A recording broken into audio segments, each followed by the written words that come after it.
সবার উপরে আল্লাহ তাআলা সিয়াম পালনকে ফরজ করেছিলেন।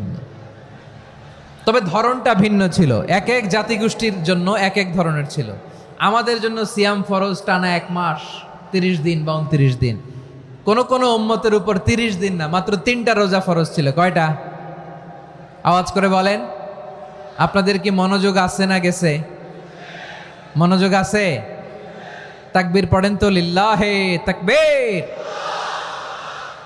আমাদের 1 মাস সিয়াম ফরজ। পূর্ববর্তী অনেক উম্মতের উপর 1 মাস ছিল না, 3টা ফরজ ছিল। কয়টা? প্রতি মাসের 13, 14, 15 ফরজ ছিল তাদের জন্য। কারো জন্য শুধু একটা, আশুরার রোজা। কোন কোন উম্মতের জন্য 10টা। কোন কোন উম্মতের জন্য রোজা ফরজ ছিল মৌনতার রোজা, আরবিতে বলে সৌমুল ইনসাত, মানে সারাদিন খেতে পারবে, পান করতে পারবে, স্ত্রীর সাথে মেলামেশা করতে পারবে, কিন্তু কথা বলতে পারবে না। কথা বললেই তাদের রোজা ভেঙে যেত। পড়েন সুবহানাল্লাহ। কি অদ্ভুত ব্যাপার! মৌন সম্মতির রোজা। যেমনটি সাইয়্যিদাতুনা মারিয়াম আলাইহিস সালাম বলেছেন, ইন্নী নাযারতু লির-রাহমানি সাওমা ফালান উকাল্লিমাল ইয়াওমা ইনসিয়া।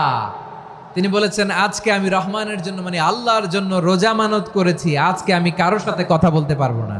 তো রোজা রাখলে কথা বলতে পারবে না কেন? কারণ ওই শরীয়তে রোজার বিধান ছিল সকাল থেকে সন্ধ্যা খেতে পারবেন, পান করতে পারবেন, কিন্তু কথা বলতে পারবেন না। কথা বললেই রোজা ভেঙে যেত। সুবহানাল্লাহ বলেন। তাহলে সব জাতিগোষ্ঠীর উপরে রোজা ফরজ ছিল, কিন্তু ধরনটা ভিন্ন ছিল। মজার ব্যাপার হচ্ছে, আপনি বর্তমানেও বিভিন্ন ধর্মের দিকে তাকান, বৌদ্ধ ধর্ম, হিন্দু ধর্ম, খ্রিস্ট ধর্ম, তাদের মধ্যেও রোজা আছে। ইংরেজরা, খ্রিস্টানরা এটাকে বলে ফাস্টিং। কি বলে? ফাস্টিং।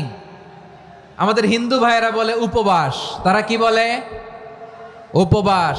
আবার এখন আন্দোলনেরও একটা মাধ্যম হয়েছে এটা, না খেয়ে থাকা। এটারে বলে অনশন। এটারে কি বলে? অনশন ধর্মঘট। মানে আমাদের দাবি না মানলে আমরা খাবো না, রোজা রাখলাম। আছে না নাই? তারপরে আধুনিক বিজ্ঞান এটার একটা নাম দিয়েছে না খেয়ে থাকাকে, অটোফিজি। কি বলে? অটোফিজি। জাপানের এক চিকিৎসা বিজ্ঞানী এই অটোফিজির উপর গবেষণা করে সে নোবেল পেয়েছে। সুবহানাল্লাহ পড়বেন না? এজন্য আল্লাহ তাআলা আমাদের জন্য গোটা রমাদানে এই সিয়ামকে ফরজ করে দিয়েছেন। আওয়াজ করে বলেন আল্লাহু আকবার।